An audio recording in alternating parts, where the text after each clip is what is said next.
ini pengetahuan dari guru yang saya terima ya. Ilmu yang saya terima itu begini. Di antara zakat syariat itu, namanya ada zakat diri, atau zakat rohani, atau jasmani itu sendiri. Yang mungkin jarang diberitahukan lah. Sebenarnya itu sangat penting untuk bagi kita sebagai insan, hamba Allah yang sejati, kita harus mengeluarkan sesuatu yang baik. Yang disebut adalah zakat diri atau zakat rohani itu.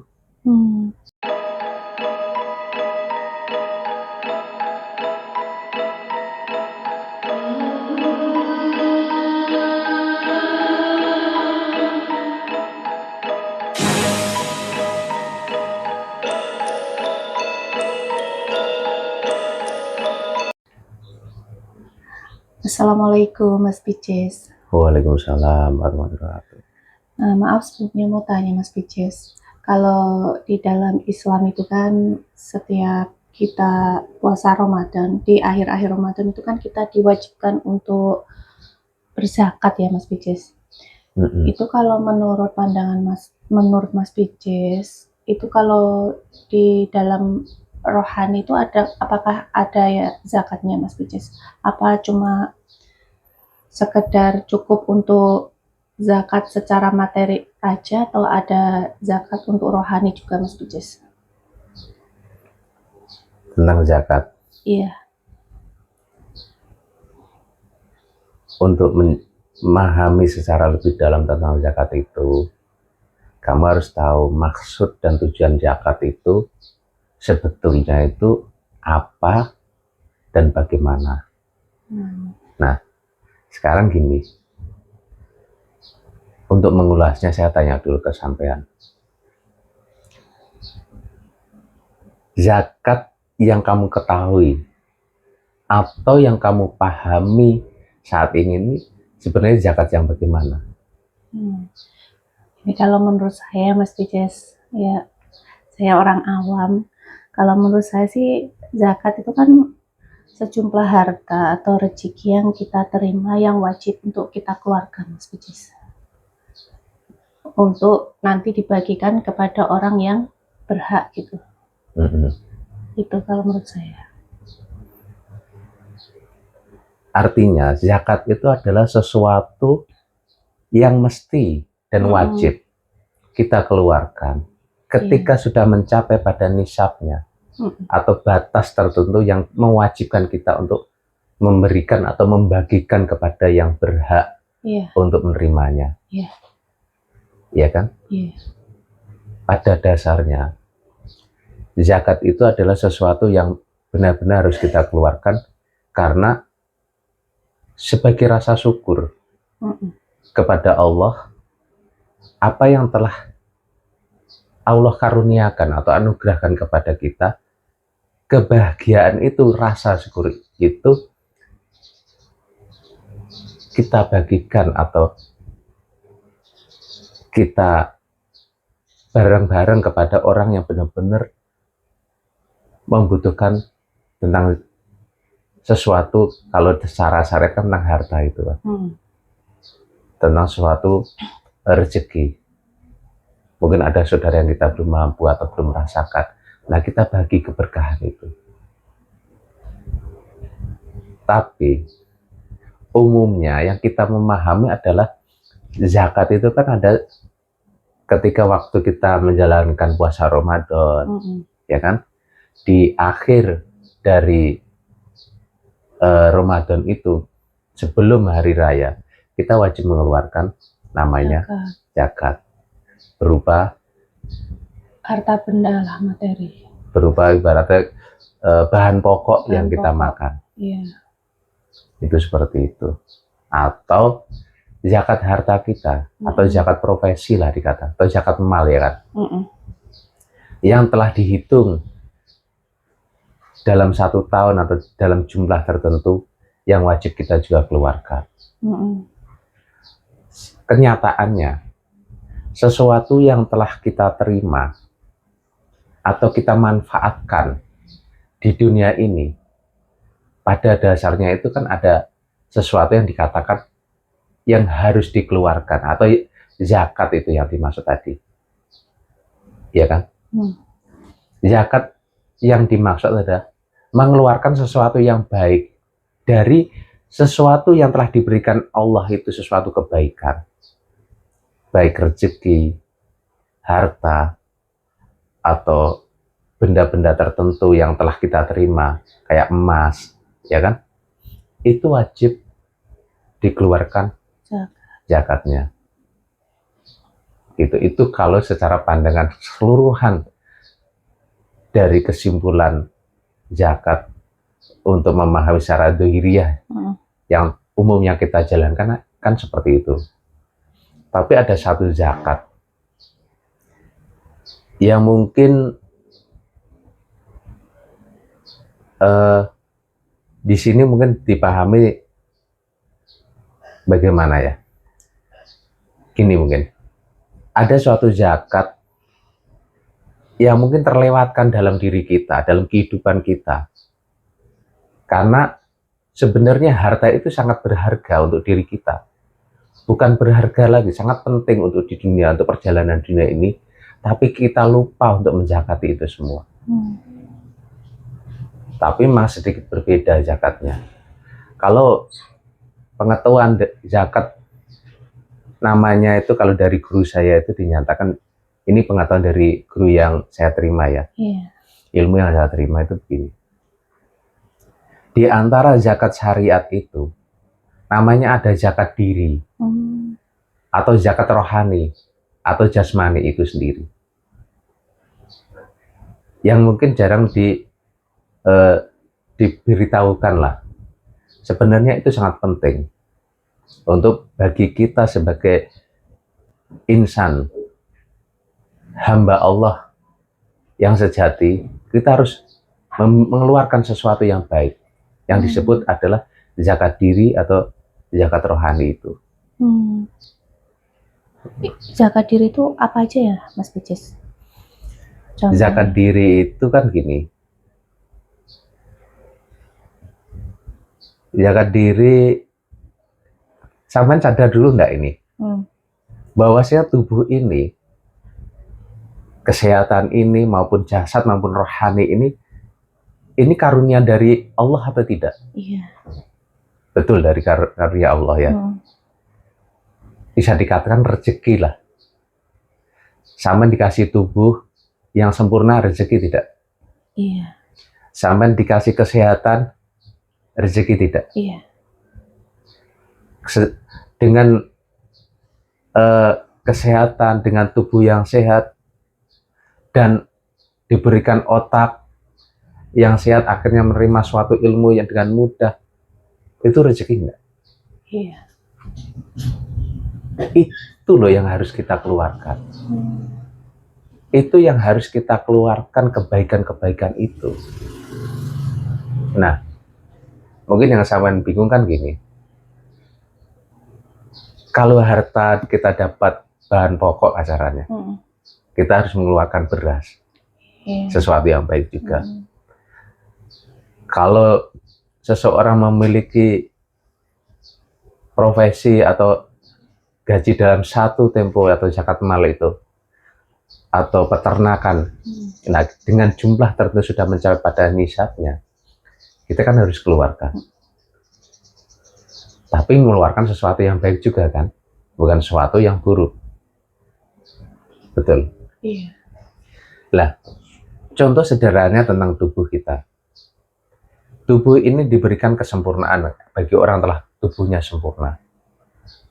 Harusnya dia mengeluarkan sesuatu yang baik.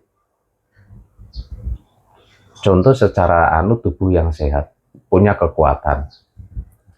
Ketika kamu punya kekuatan yang lebih, harusnya itu ada zakatnya. Zakatnya apa? Seandainya contoh paling sederhana adalah, keluarkanlah ketika orang minta tolong kepadamu, ibaratnya, Mas tolong angkatkan ini, atau dia butuh bantuan, tidak kuat untuk mengangkat suatu benda, kamu bantu dengan sukarela tanpa punya pamrih. yaitu contoh sampai melakukan zakat. Itu dari kekuatan. Ada contoh satu lagi, ada contoh lain ini. Sampai diberikan mulut, bisa bicara kayak gini. Harusnya kamu keluarkan zakat. Zakat itu kan untuk menyucikan kan? Iya. Lah, ini kamu gunakan untuk berbicara yang baik. Ngomong yang baik. Jangan menjelekkan yang lain atau memfitnah apalagi. Ini tentang mulut. Itu zakatnya seperti itu. Tentang tangan ini, tangan yang sehat, tangan yang kuat, gunakanlah untuk menolong orang lain. Jangan menyelakai orang lain. Lagi contoh kaki. Kaki yang sehat, manfaatkanlah untuk melangkah sesuatu yang baik. Itu seperti itu. Ini secara di luarnya dulu. Iya. Dari mata, pandanglah sesuatu yang baik. Sesuatu yang tidak baik jangan dipandang. Gitu salah satunya itu. Terus kalau ke dalam lagi, adalah tentang pikiran atau tentang ilmu yang kita serap melalui pikiran ini. Pikiran yang cerdas, yang pintar. Gunakanlah kepintaranmu, kecerdasanmu itu memberi suatu manfaat atau memberi kemanfaatan kepada yang lain yang membutuhkan. Anggap aja kamu pandai tentang pengaturan tata negara. Ya jangan kamu lakukan untuk mengakali atau mencuri atau berlaku licik lah. Tapi gunakanlah kecerdasanmu itu untuk kemaslahatan umat yang banyak. Kamu juga mendapat manfaat dari kecerdasan itu dan orang lain mendapat keberkahan dari kecerdasan yang telah kamu terima itu. Itu kalau dari dalam. Masuk ke bawah lagi. Seseorang hati. Zakatnya apa? Ketika kamu ingin berzakat hati, ya gunakanlah hati yang baik. Jangan berprasangka jelek. Jangan merasa dengan perasaan yang buruk ke orang lain. Itu kalau tentang hati. Itu zakat-zakat tertentu yang sebenarnya masih banyak. Pada dasarnya adalah ketika kita menyadari tubuh ini adalah juga rezeki, rohani ini juga rezeki karunia dari Allah, ya kamu keluarkanlah sesuatu ini yang baik-baik dari tubuh ini pula sebagai wujud rasa syukurmu, rasa penyucianmu. Tapi jangan kamu lakukan sesuatu yang sebaliknya. Kamu keluarkan sesuatu yang buruk, berpikir buruk, berprasangka buruk, mulutnya mau fitnah atau mengadu domba. Jangan seperti itu. Kalau untuk zakat diri ini, apakah ada nisab atau ukurannya ya Mas Pijes, seperti halnya zakat secara syariat itu Mas Pijes? Kalau ukuran untuk zakat diri ini yang tidak ada ukuran. Ukurannya adalah ketika tanganmu mampu, ketika akalmu diberi kecerdasan bisa memberi pencerahan atau memberikan solusi kepada orang yang baik, kamu lakukan. Ketika mulut ini kamu mampu untuk berkata sopan santun, tubuh ini bisa andap asor ke orang lain. Nah, apa susahnya itu? Kan hanya sebatas itu zakat itu. Ketika kakimu mampu untuk melangkah, untuk berbuat baik, ya itulah yang harus dikeluarkan atau dilakukan. Batas-batasnya seperti itu. Kecuali seorang ini anggap aja sakit. Mau menolong gimana orang kondisinya sakit? Dia yang berhak mendapat pertolongan. Gitu loh. Lah, pada saat apa harus dikeluarkan? Saat kondisi di mana keadaan itu membutuhkan dan itu kamu diberi kemampuan. Contoh ada batu di tengah jalan, kamu diberi kemampuan. Ya sederhananya kamu pinggirkan batu yang di tengah jalan itu jangan sampai menyelakai orang lain. Ketika ada orang tua yang lewat, kamu berseberangan, ya minimal kamu sopan santun permisi atau bagaimana. Itu zakatnya. Nah, ketika seluruh zakat ini dilakukan, ini akan memberikan nilai positif baik di diri sampean maupun lingkungan. Iya. Gitu. Terus Nah, seandainya zakat diri itu tidak kita keluarkan, itu dampaknya apa ya Mas Picis terhadap diri kita sendiri? dampak zakat diri yang tidak dikeluarkan otomatis akan menjadi racun untuk diri kita. Akan meracuni diri kita. Sederhananya gini, orang memiliki kecerdasan, dia tidak mengeluarkan zakat dengan baik. Pada akhirnya, dia hanya memikirkan dirinya, keuntungan golongannya, tanpa memikirkan keuntungan kemaslahatan umat yang lebih banyak. Yang timbulnya apalagi keserakahan. Keserakahan akan meliputi dirinya dan lambat laun kesombonganlah akan masuk ke dalam hatinya. Langkahnya pun akan selalu melakukan sesuatu yang ke kiri atau sesuatu yang buruk. Dan pada akhirnya, apa yang dilakukan itu, cepat atau lambat, akan memperoleh atau buah dari perbuatan itu akan dia peroleh. Iya. Hatinya tidak tenang, jiwanya gelisah, jauh dari Allah, jauh dari ketuhanan. Yang dipikirkan hanya keserakahan. Dia pikir dengan semua akal kecerdasan yang diperoleh itu dan sesuatu yang dikumpulkan dan golongan atau kumpulannya itu bisa membantunya, nanti ada masanya semua itu tidak ada gunanya dan tidak bisa membantu dia. Itu seperti itu.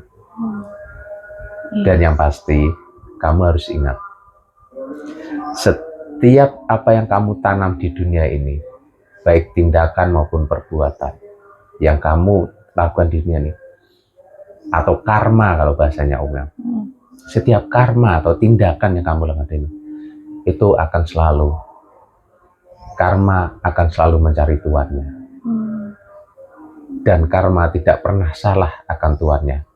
Ketika karma atau perbuatan baik kamu tanam, karma atau perbuatan baik itu nantinya juga akan datang memberikan sesuatu yang telah engkau tanam di dunia ini. Tapi ketika karma buruk ini, walaupun kamu lupakan kasarnya, kamu tidak pernah merasa, padahal kamu telah melakukan keburukan itu, sudah pasti keburukan itu pula nanti ada masanya akan datang untuk memberikan bahwasannya buah dari perbuatan yang dia tanam pada masa-masa yang lampau. Entah itu nanti sadar atau tidak. Memang sesuatu perbuatan yang terkadang kita membantu orang, tidak langsung ibaratnya dapat upah, langsung dapat, paling upahnya apa, kadangnya cuma ucapan terima kasih atau kadang sebaliknya tidak ada. Tapi ketika engkau ridho dan ikhlas membantu tanpa pamrih, itu pasti akan kembali ke dirimu maupun keluargamu, keberkahannya ke keluargamu atau kepada anak turunmu. Iya. Gitu. Iya, ini terus terang dari pembelajaran ini saya baru menyadari Mas Bejes bahwasanya tubuh ini tuh memang perlu untuk dizakati gitu loh Mas Bejes. Dan saya baru menyadari itu. Karena yang saya pahami selama ini kan zakat itu kan hanya Sekadar sekedar syariat. dari pelajaran syariat bahwasanya apa bahan pokok itu loh Mas Bejes. Iya. Bahan pokok atau uang lah yang wajib kita keluarkan untuk zakat. Ternyata tidak hanya sekedar itu, tubuh pun juga ya wajib untuk kita zakati, kita keluarkan gitu Mas Bejes. Perlu, sangat perlu. Iya. Dan zakat diri ini atau zakat tubuh atau zakat rohani ini setiap saat, setiap waktu. Tidak perlu ya, maksudnya menunggu waktu atau bulan apa atau hal 1 tahun lah bahasanya mencapai pada enggak. Ketika kamu diberi kemampuan dan kamu mampu dan saat itu kamu dibutuhkan keadaan, kamu lakukan karena Allah telah menghendaki dan memberikan kemampuan untukmu dan kamu diberikan kekuatan atau kemampuan. Berikanlah keberkahan itu kepada yang lain yang membutuhkan tanpa pamrih. Karena Allah memberi itu juga tanpa pamrih. Nah, ketika hubungan ini terjaga, ya itulah kamu akan dikasihi, akan diberi sesuatu keberkahan yang lebih lagi. Karena kamu menjadi seseorang hamba yang memiliki tanggung jawab, memiliki amanah. Kamu sangat amanah sekali dalam menerima karunia Allah itu sendiri. Dan bagi orang yang mampu itu, semakin lama, dia akan mencapai pada kedekatan atau kesucian yang sempurna itu. Zakat itu mencapai kesucian kan? Mencapai kesucian sempurna untuk dirinya sendiri. Dan itu akan memberi keberkahan yang lain, yang luar biasa. Seandainya semua orang melakukan itu, dunia penuh kedamaian. Bukan hanya sekedar zakat secara materi berupa bahan pokok, tapi zakat diri ini juga dikeluarkan. Seluruh agama atau seluruh kepercayaan mengeluarkan zakat diri. Ini yang adanya gotong royong, saling menghargai, saling mengasihi. Peperangan ini tidak ada. Tapi ketika zakat diri sudah tidak dikeluarkan lagi, pasti jiwa seseorang ini atau tubuh seseorang ini akan keracunan. Keracunan ambisi, keracunan keserakahan, keangkara murkaan. Ketika semua sudah masuk ke dalam diri seseorang, dia akan menjadi gelap mata, gelap hati, dan menjadi tuli. Petunjuk pun sudah diabaikan, petunjuk yang benar. Ya akhirnya ya itu sudah keangkara murkaan dan lama-lama bisa menjadi kehancuran untuk dunia ini. Itu seperti itu. Baik Mas Bejes Kurnia, terima kasih banyak atas pembelajaran yang sangat berharga ini Mas Bejes. Ya mudah-mudahan bisa menjadi pembelajaran untuk kita semuanya. Amin. Amin, amin ya rabbal alamin. Kapan-kapan kita sambung lagi Mas Bejes. Ya, yaitu sampai pahami, lakukanlah zakat diri yang sejati dan istiqomahkan itu sebisa mungkin. Walaupun berapa persen kamu mampunya, ya kamu berusaha terus. Karena hidup ini ada perjalanan mencapai pada kesempurnaan. Lakukan dan istiqomahkan. Kita bersama-sama belajar ke situ. Mudah-mudahan dapat memberi manfaat dan keberkahan kepada diri kita maupun lingkungan kita maupun yang lainnya. Begitu. Cukup ya? Iya, makasih Mas Bejes. Assalamualaikum. Waalaikumsalam warahmatullahi wabarakatuh.